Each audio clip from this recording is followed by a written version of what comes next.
की बात है। एक व्यक्ति था जिसका नाम पप्पन्ना था। वह बहुत ही स्वार्थी व्यापारी था जो किसी को भी कुछ नहीं देता था। वह इतना कंजूस था कि उसकी खुद की पत्नी ने उसे शादी के 3 दिन बाद ही छोड़ दिया।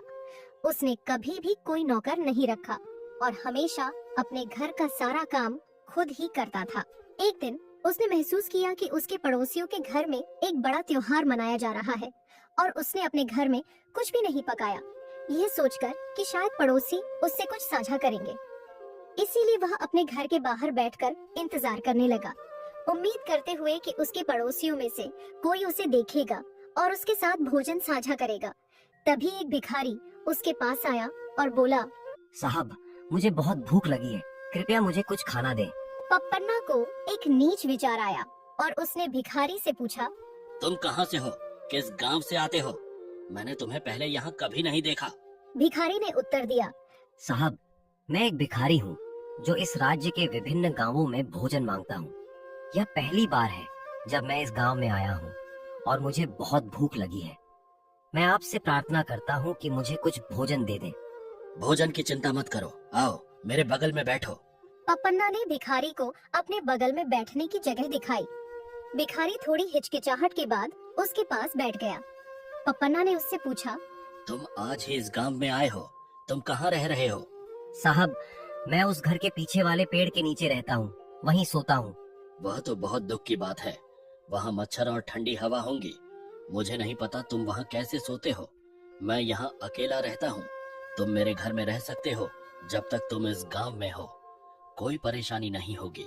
भिखारी ने कृतज्ञता से उत्तर दिया, साहब, आप मेरे लिए भगवान के समान हैं।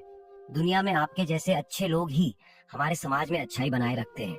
पप्पन्ना ने भिखारी की बातों को सुनकर कहा, मुझे तारीफ पसंद नहीं है। तुमने कहा कि तुम भूखे हो, है ना?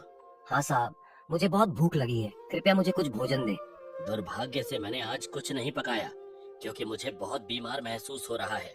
लेकिन मेरे पड़ोसियों के घर में बड़ा त्योहार है। अगर तुम वहाँ जाओगे तो तुम्हें बहुत सारा भोजन मिल जाएगा। भिखारी ने खुशी से पूछा, यह बहुत अच्छा है, पर क्या मैं जान सकता हूँ कि यह त्योहार किस लिए है और वे इसे क्यों मना रहे हैं?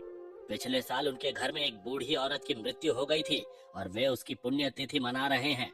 उन्होंने मुझे या किसी और को नहीं बुलाया है, यही उनका त्योहार है। भिखारी ने पूछा, क्या आपको दुख है कि उन्होंने आपको इस त्योहार में नहीं बुलाया? पप्पन्ना नाराज होकर बोला, क्या तुम पागल हो? क्या तुम सच में सोचते हो कि मैं उनके खाने का इंतजार कर रहा हूँ? मुझे उस बूढ़ी औरत से बस स्नेह और सम्मान था, इसलिए मैंने सोचा कि उनके घर में भोजन कर लूं। ओह, मुझे लगा कि आप सिर्फ जीवित लोगों के प्रति कंजूस हैं, मृत लोगों के लिए भी नहीं। छोड़ो जो मैंने कहा, पहले जाओ उस घर में और जो खाना है खा लो, नहीं तो कुछ भी नहीं बचेगा। भिखारी तुरंत उठकर पड़ोसी के घर की ओर चला गया। तभी पप्पन्ना ने उसे रोका और कहा, तुम इतनी छोटी कटोरी में खाना कैसे ले जा पाओगे? ठहरो, मैं तुम्हारे लिए एक बड़ी कटोरी लाता हूँ। यह कहकर पप्पन्ना अपने घर के अंदर गया और भिखारी को एक बड़ी कटोरी लाकर दी। भिखारी इतनी बड़ी कटोरी देखकर चकित रह गया। भिखारी ने उस कटोरी में पड़ोसी के घर से बहुत सारा खाना, करी और मिठाइयाँ इकट्ठी की और जब उसने वह कटोरी वापस पप्पन्ना को दी तो पप्पन्ना ने सारी चीजें कटोरी से ले ली और सिर्फ थोड़ी मात्रा में खाना भिखारी को दिया। पप्पन्ना ने भिखारी की ओर देखते हुए कहा, यही तुम्हारे लिए है, तुम सब ले सकते हो। भिखारी यह देखकर हैरान रह गया कि पप्पन्ना ने उसके साथ इस तरह का व्यवहार किया। उसने कटोरी में थोड़ा सा खाना देखकर कहा, साहब, मैं इस थोड़ी सी मात्रा में कैसे खाना खा सकता हूँ, और जो आपने लिया वह कौन खाएगा? यह दिनचर्या कई दिनों तक चलती रही। भिखारी रोजाना गांव से कुछ मांगता और पप्पन्ना उसका खाना खा लेता। धीरे धीरे गांव के सभी लोग पप्पन्ना की इस हरकत के बारे में जान गए। कुछ हफ्तों बाद गांव में अकाल और बीमारियां फैलने लगी।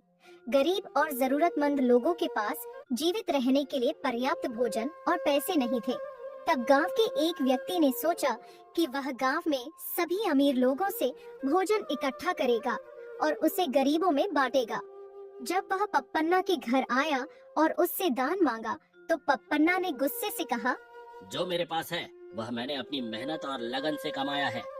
अगर लोगों के पास पैसे नहीं है तो यह उनकी किस्मत है। अगर तुम गरीबों की मदद करना चाहते हो तो खुद करो, मुझसे कुछ मांगने मत आओ। यह सुनकर वह व्यक्ति निराश हो गया और उसके साथी ने कहा, यह आदमी अपने घर में एक भिखारी को रखता है जो उसके लिए भोजन मांगता है और फिर वह भिखारी के उस भोजन को खा जाता है। ऐसे व्यक्ति से दान की उम्मीद कैसे की जा सकती है? यह कहकर वे लोग पप्पन्ना के घर से चले गए। कुछ हफ्तों बाद गांव में एक संत आए और मंदिर में रहने लगे। हर दिन वे गांव वालों से मिलते, उन्हें भगवान की कहानियां सुनाते और उनके सवालों के जवाब देते। संत सिर्फ केले और दूध ही खाते थे और जब भी उन्हें ज्यादा कुछ दिया जाता तो वे कहते, मेरे दोस्तों, मेरे लिए सिर्फ केले काफी हैं।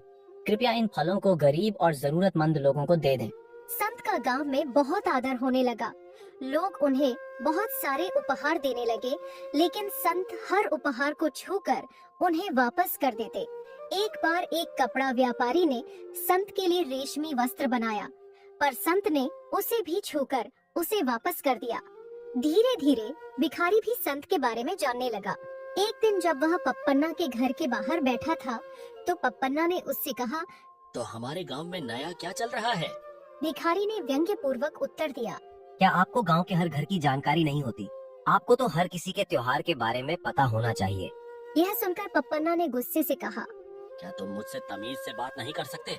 तुम इस घर में एक भिखारी हो और तुम मुझसे इस तरह बात कर रहे हो।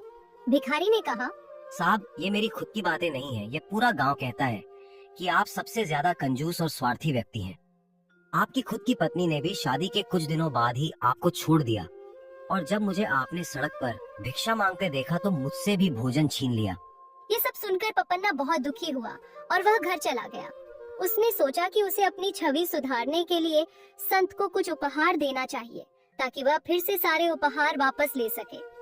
उसने सोने चांदी के सिक्के, कपड़े, फल और अन्य उपहारों का बैलगाड़ी में लदान किया और संत के पास गया। जब वह संत के पास पहुंचा तो उसने कहा, संत जी, आपके जैसे पवित्र व्यक्ति से मिलना मेरे लिए सम्मान की बात है। मैं आपके सामने अपने पापों से मुक्त होने के लिए उपहार लाया हूँ।